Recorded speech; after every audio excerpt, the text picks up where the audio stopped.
Hi, I'm Professor Ritual. Welcome to the Retrospective.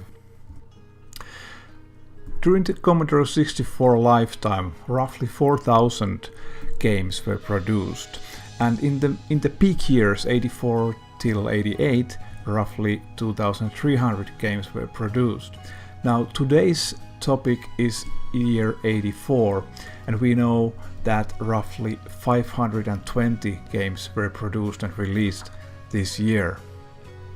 Lemon 64's top games listing shows us that only one game was done and released in 84.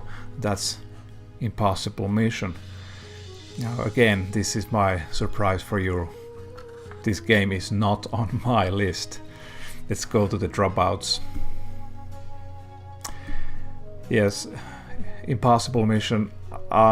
I really don't understand people who like this game. This is for me one of the most awful games ever made.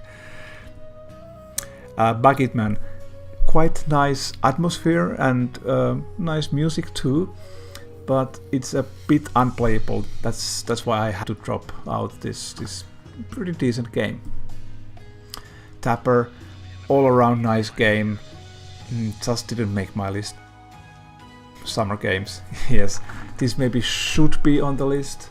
It wasn't deeply involving, so I had to let this one go. Space Taxi, quite nice game actually. I have no specific reasons for dropping this other than there were better candidates. Pitfall 1 and Pitfall 2 were both released in 84, but unfortunately neither made my list this time.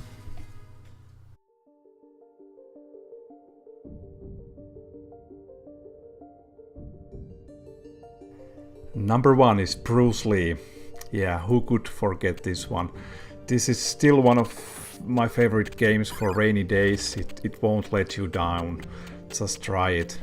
Hey, thanks Green Sumo Guy, I was just going there.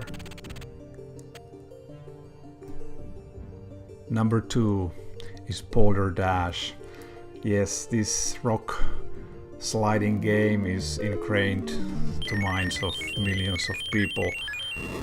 Lots of fun and interesting level designs, and with the fireflies going off, just tons of fun collecting those diamonds.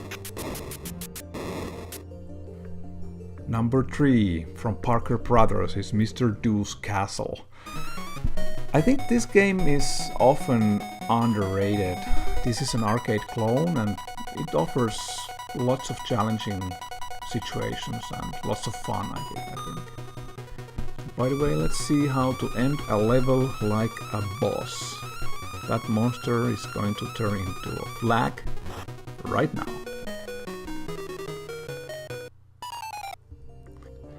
Number 4, again from Parker Brothers, Montezuma's Revenge, featuring Panama Joe. I spent so much time playing this game when I was a child. Now it looks a bit funky, but quite honestly, this game is deep. There's many levels and it's not that simple. There's also one nice thing. There are basically 3 difficulties in this, 1, 2 and 3, and if you play with difficulty setting 1, then you basically get 16 lives because you can restart the whole game once from where you were. So normally you would get 6. And those makes no problem. Oh, problem. Number 5 is Raid Over Moscow. Yes, Cold War, etc. This reminds me a little bit of Beachhead. Both are from Access Software and have similar look and feel. This is the way you exit the space station like a boss.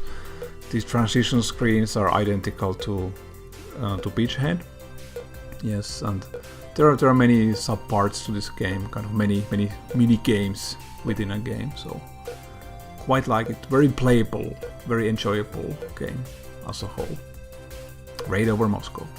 The games of 1984 already show significant sophistication in the game design and complexity. Programmers now had started to get hang on the new system, know its quirks, and they were able to win a few clock cycles here and there, and this all meant really more smoothly running games and more playable games. In hindsight, the audio side of things was lacking. There basically was no good music routines to be used by the programmers. Now things are going to change because we will see from 85 onwards in the next episode a march of good game music, predominantly brought to the scene by Mr. Rob Hubbard, who was just a master musician. He was mainly one of the first real musicians rather than game programmers. Just take a look at his roster for 85. Commando, Monty on the Run, Thing on a Spring, Crazy Comet, Chimera, Master of Magic, etc. etc. Just about 10 games there with magnificent music in them, all made in 85. The question is just, which games end up on my list? Please join in next time for more Commodore 64 magic.